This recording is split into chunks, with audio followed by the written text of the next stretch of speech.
Let's talk about defensiveness today. And I've already done a video about how you deal with somebody who is defensive. This video is for those of us who are the defensive one.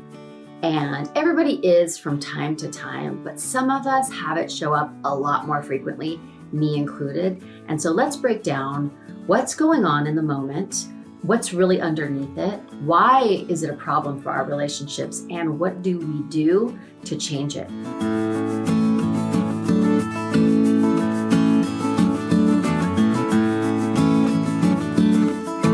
I'm Stacy Rocklein, and it's my mission to eradicate loneliness.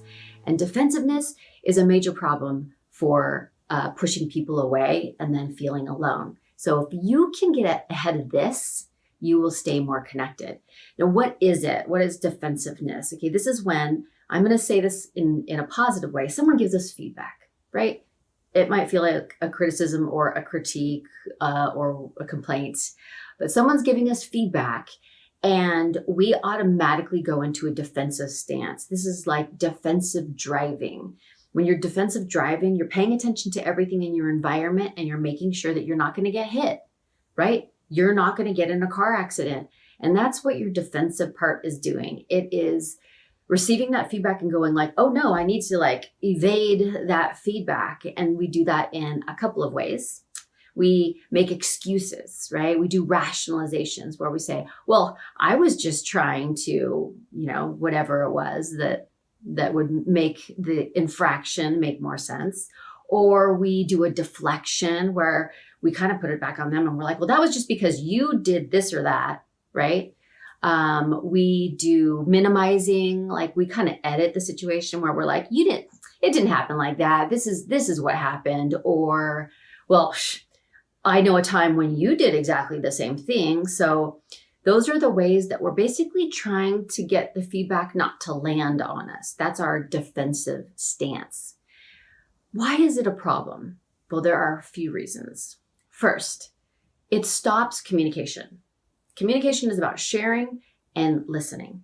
And as soon as our defensive part shows up, we stop listening. We stop listening. And so for one thing, we just start losing information because our brain turned off because we're completely focused on how we're going to deflect this feedback or what we're going to say, how we're going to defend ourselves. And so we're not hearing what they're saying anymore. And then the other person starts to feel unseen, unheard, invisible, insignificant. So we stop communication and we stop connection at the same time. What we're doing is we're making the other person wrong. Defensiveness is in some way making the other person wrong so we can be right by making their feelings wrong or making their interpretation wrong. And so as soon as you have right, wrong, you have disconnection. As soon as someone's right, the other person's wrong. And so that further increases your disconnection. And defensiveness is a little bit like a vacuum. It likes to pull in all of the arsenal of things that will work to keep that feedback from landing on us, right? So maybe it pulls in that thing that happened last week that the other person did, right? Or some other behavior of theirs that's similar. It just has a way to suck in all these other things, something you've buried that you haven't talked about yet. And so then you just throw that on top of this, one thing you had before was just this one little bit of feedback. Now it's this bigger problem. So you even actually escalate what has happened. So obviously, big problem for our relationships. What's really happening underneath when we're getting defensive? Let's talk about that. What's really happening is we don't like the way we feel. We don't like the way we feel. And so we don't like the way we feel in the way we feel about ourselves. The person's giving us feedback. And so we don't like that person that they're saying we are. We don't like that they think we're that person. And so in some ways, we take that feedback and we're attaching it to an identity, and we don't want to be that. And that's why we get so defensive. But the great thing about that is we can use it to our advantage because we can see the process of receiving feedback as an opportunity to build the identity we want to build. There's kind of two parts to this picture. One is someone's giving us feedback. we've done something to hurt them, and we can take that and go, you know what? Okay, I'm going to learn from this, and I'm not going to do that again, right? So we are creating our new best version of ourselves by doing that.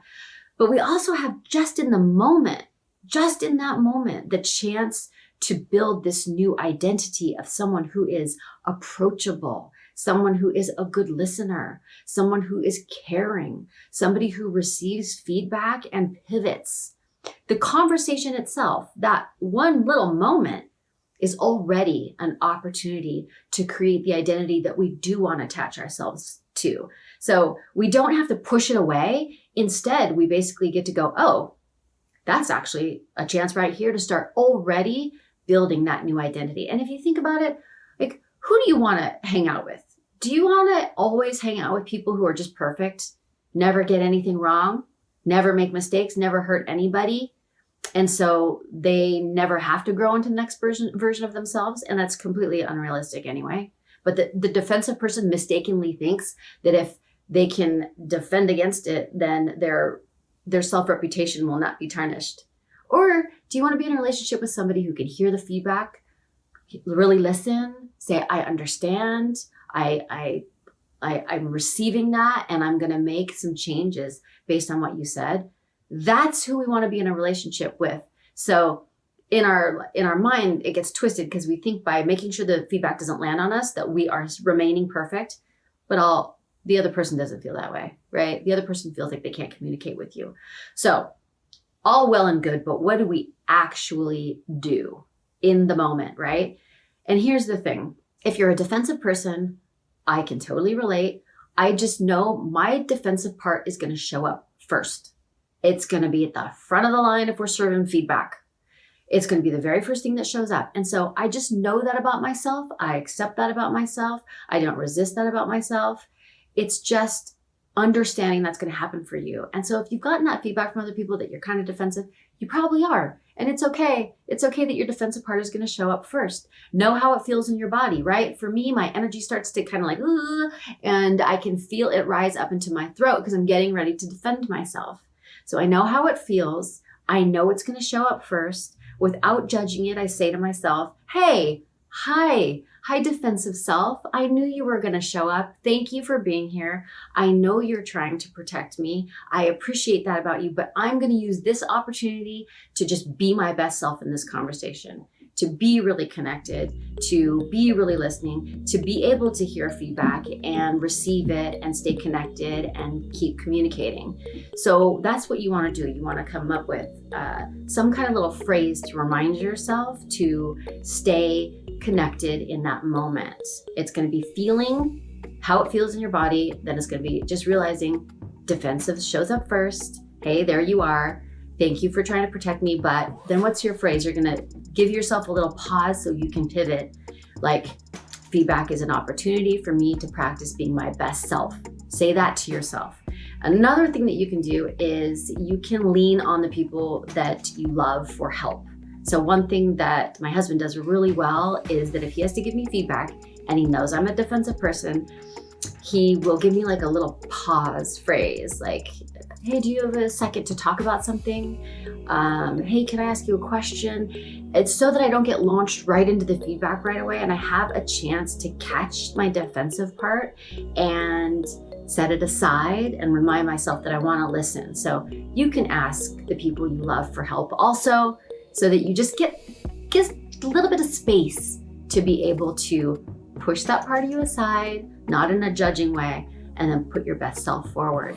And the best way to be able to hear feedback and not get triggered is when you have a very good connection with the people in your life. And so I do have a free download for you, Flirty Little Secrets, which it has a bunch of ways for you to do daily connections and keep that solid bond with your partner. Because when you have that and the other person says like, hey, I noticed this thing happened, your defensive part won't be as loud. It will be a little bit more relaxed when you have that connection with the people you love. So make sure that you grab that, and I will see you next time.